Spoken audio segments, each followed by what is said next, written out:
Hi guys, this is Alea Jen and welcome back to my YouTube channel. So for today's video, maraming nagtatanong about sa food allowance and sa share food. So yung food allowance is yun yung nasa 1.2 na ngayon mahigit. Hindi ko alam yung exact pero nasa 1,200 Hong Kong dollar siya yung food allowance. Ano yon? Yun yung ibibigay sa'yo 1.2. Sa loob ng isang buwan, budgetin mo yan. Ikaw na bahala kung anong gagawin mo. Basta binigyan ka nila ng pera para sa pagkain mo. So, hindi ka makikialam ngayon sa pagkain nila kasi may sarili kang pera para sa pagkain mo. Alam nyo guys, maganda yung ganun kasi nga mura lang pagkain dito sa Hong Kong. Kung sa dollar mo siya i-convert, yung 1,000 mahigit, hindi mo yan mauubos kasi yung bigas dito, makakabili ka sa palengke ng yung parang 600 gram ata. Basta marami na siya, yung ano, yung dalawang ganon, kasi 8 ata yung isa or 10, halimbawa 10 Hong Kong dollar yung isang takal nila. Hindi ko alam kinikilo nila yan, basta isa, tapos 10 Hong Kong dollar. So dalawa bibilhin mo nun, ilang araw mo na yung mauubos. So ayun, marami na, tsaka guys, maraming ano dito sa Hong Kong, yung palengke namin dito sa Sham Shui Po, pagka mga alas 6:30 to alas 7, nandyan na yung bagsakan presyo ng pagkain, prutas. So ngayong gabi, dumaan ako kasi nga galing ako sa labas, late na ako umuwi. Nasa basket na sila, tapos yung patatas na parang mga 600 gram, 'di ba? Yung 1,000 gram equals 1 kg. So 600 gram siya, 5 patatas, ganto kalaki, nasa isang basket, and then talong na malalaki, parang ganto kalaki, 3 sa isang basket. So yung dalawang basket na yun na binili ko, patatas tsaka talong, is 5 Hong Kong dollar ko lang siya nabili. Sa pera natin is 7, 14, 25, 21, 28, 35 pesos. So yun na yun, yung talong na 3, tapos yung yung patatas. So guys, kapag share food ka, maraming matitira. Kaso nga lang, may ibang amo na kapag share food ka, hindi ka nila papagamitin ng gasol, ganyan. Maraming buraot kasi gusto nila food, share food, hindi ka food allowance. Pero kung hindi buraot yung amo mo, tapos naka food allowance ka, yun, basta may lutuan ka. Kaya mo na yung itlog, isang buwan ko na itlog, 15 peraso. Na budget ko yan. Kasi nga, inubos ko nung nakaraan yung pera ko sa ukay-ukay. Tapos, nag-shopping ako. So, nakaubos ako ng 200 ata sa ukay-ukay ko. Ayan. So, ang ginawa ko is, yun, nag-aabang ako dyan sa hapon ng mga sale. Ayan. Pero guys, naka-share food ako. Ang akin lang, kasi nga, walang pagkain dito sa bahay. Kaya yun yung mahirap kapag share food ka. Kung ano lang ibigay ng amo mo, yun lang yung sayo. So, yung breakfast ng share food is always dito, tinapay lang. Walang kanin dito, guys. Ang gawin nyo, para magkaroon kayo ng pagkain sa almusal or kanin sa almusal, is magsaing kayo ng marami sa gabi. Pero guys, nagko-complain minsan yung mga amo kapag napansin nila na ang bilis maubos ng bigas.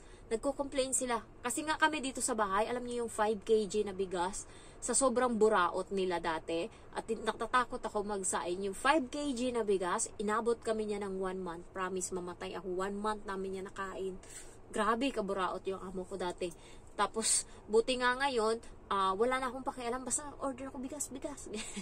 Wala nang bigas, wala nang mantika, ganyan. Ginagawa ko para makapabili sila. Kasi nga, wala kung hindi ka didiskarte. Tapos guys, bibigyan ka lang, kapag share food ka, bibigyan ka lang nila ng itlog, indomie, and buti nga sila may itlog. Ako pa yung bumibili ng itlog ko, gyatay. So, sardinas, ayan. Yan yung ibibigay sa'yo. Tapos choice-am. Maraming choice-am. So, ako dito is share food ako. Tinatanong ako ng amo ko kung ano gusto kong pagkain. So, nagpapabili ako sa kanya ng chicken wings. Tapos, hindi na ako nagpapabili ng noodles ngayon, tsaka sardinas, kasi ayaw ko na nun. Ayoko na makita. Awa ng Diyos, parang nasa 2 months na mahigit or 3 months na hindi ako kumakain ng sardinas. Tapos yung noodles, kagahapon lang ako kumain kasi nga walang pagkain yung bata sa umaga na kanin. So, ginawa ko, nag-noodles ako nung tanghali. Pero, inano ko yun, with a twist. Ayan. So, nilagyan ko siya ng sauce. Meron sila ditong mga sauce ba, nilagyan ko. Kaya masarap yung kain ko, nilagyan ko ng itlog. So, yun, nasatisfy na ako, nabusog ako. Kaya guys, yung share food dito sa Hong Kong, mahirap talaga kasi konti lang yung ipapakain sa'yo ng amo mo. Yung iba is gulay lang, puro gulay. May mga ganong amo, gulay lang ibibigay sa'yo. nakakakain lang ako ng matino na pagkain kapag nandun kami sa Matanda. Kada Thursday. Kasi doon, marami akong pagkain doon. May kanin ako, tapos bibigyan ako ng 2 klase ng gulay, tapos ang meat ko 3 klase yan. May isda, may manok, and then meron pang itlog. Yan. Tapos, yung Matanda, kasi nga sinabi ng amo ko ditong babae na mahilig ako kumain ng baboy na nasa sabaw na nakalagay. Ginagawa ng Matanda is, yung baboy nga sa sabaw is nilalagay niya yun sa mangkok, binibigay niya sa akin. Kaya masuka-suka ako dun sa kabusugan kapag nandun ako. Nung una, kasi nga parang ako ba, wala akong pagkain dito sa bahay. Kaya tuwang-tuwa ako kapag Friday na, dati kapag Thursday na. Kasi nga yun yung time na makakakain ako ng matino na pagkain. Alam mo yung sobra ako 1 linggo, naalala ko, sobra ako 1 linggo nung bago ako dito na yung pagkain ko is wala, as in.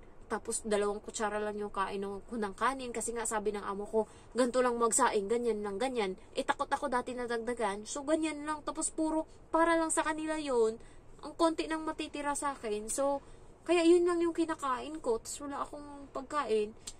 Kasi nga, natatakot ako kasi may CCTV dati. Tapos biglang nung huli, niloloko ko yung sarili ko. Kaya kumain na ako. So, kaya dati pag Friday, tuwang-tuwa ako kapag pupunta kami doon sa bahay ng Matanda. Kasi nga, mabubusog ako.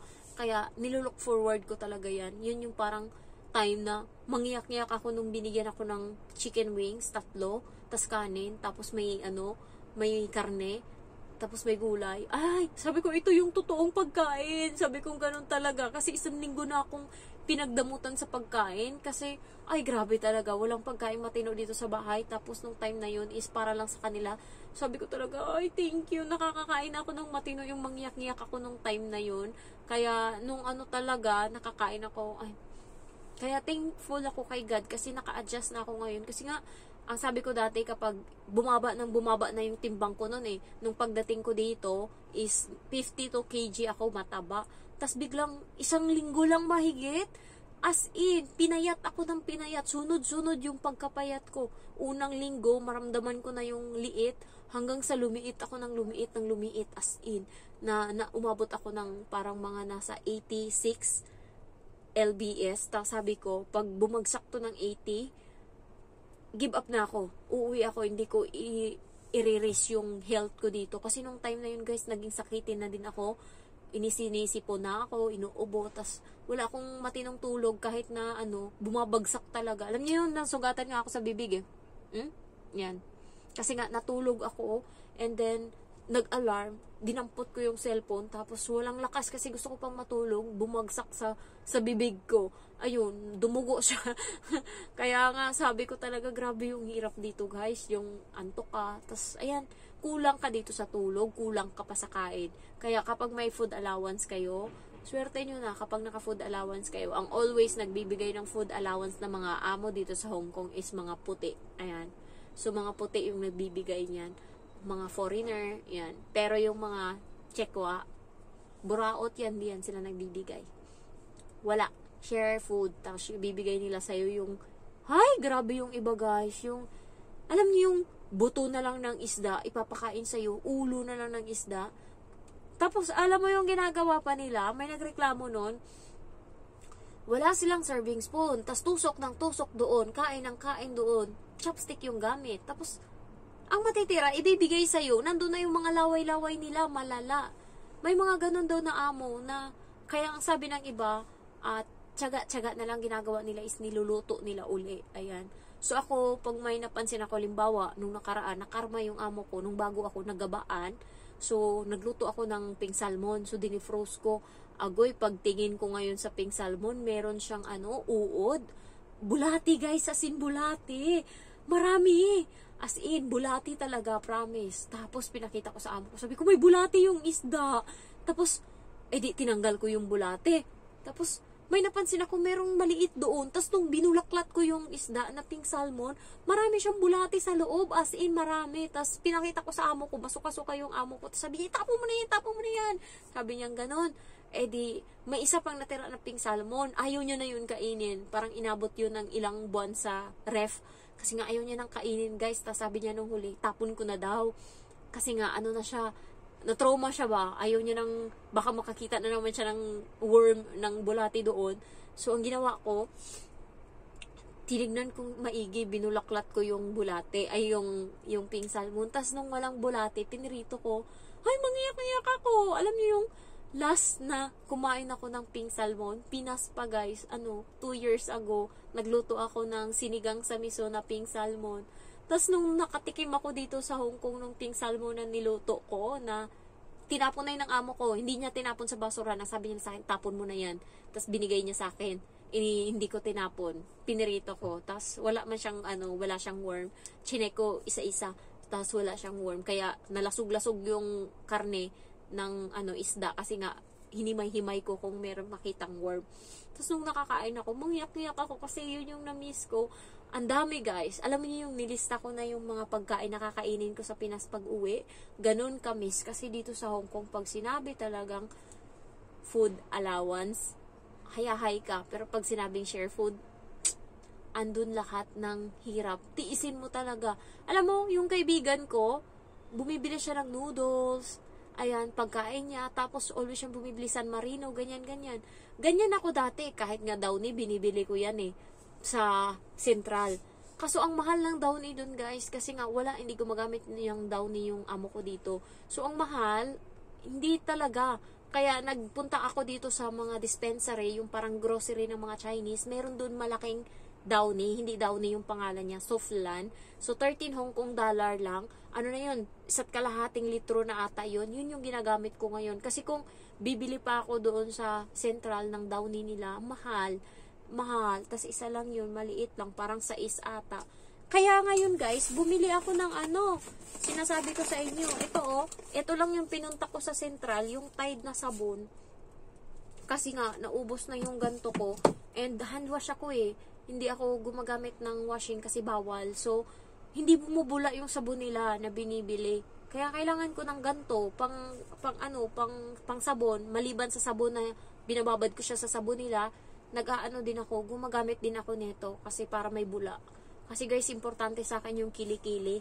Yun yung sinisiguro ko. Kasi kapag hindi, alam nyo kasi ang nagpapaamoy sa kilikili natin, hindi naman yung kilikili natin yung damit natin.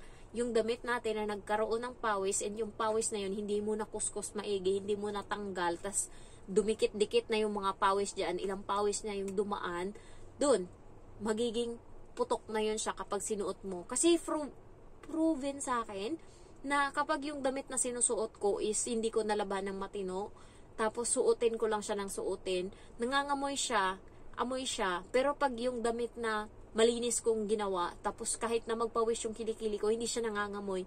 Kaya alam ko na talaga na wala sa kilikili ko yung amoy nandun sa damit. Kaya sinisecure ko talagang maigi yung kilikili banda ng damit. Kasi yun yung nagpapaamoy guys. Kaya hindi ako naniniwala na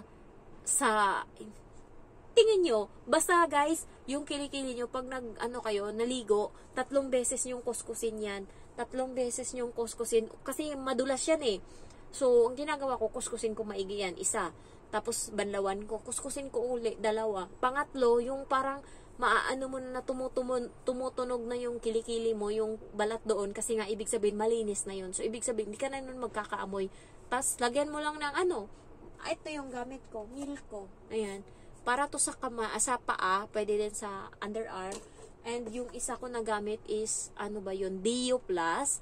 Pero, meron ako dito, ganito ngayon. Hindi ko siya ginagamit kasi hindi siya ganun ka-effective sa akin yung Dio Plus. Parang feeling ko, nagpapawis pa din ako. Ayan. Milko din pala to. Dio Plus yung isa. So, yun yung gamit ko ngayon is Milko. Ayan. Kasi nga, nakakaputi siya ng kilikili. Kahit sabihin yung may balahibo yung kilikili ko. Maputi yan. Yan. Hindi ako ng Rexona kasi nga nag-i-stain yun sa damit.